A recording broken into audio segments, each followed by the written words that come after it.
پاولوس به قلسیان باب یکم. پاولوس که با اراده خدا حواری عیسی مسیح است و برادر ما تیموتئوس به مقدسان و برادران امین در عیسی مسیح که در قلسا می باشند، فیض و آسایشتگی از جانب پدر ما خدا و عیسی مسیح خداوند بر شما باد. خدا پدر خداوند ما عیسی مسیح را شکرگزاری میکنیم در هر وقتی که در حق شما دعا میگوییم.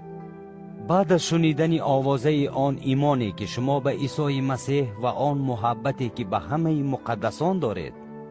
به خاطر امیدی که برایتان در آسمان مهیاست که درباره آن شما پیشتر در کلام راستی یعنی در بشارت شنیده اید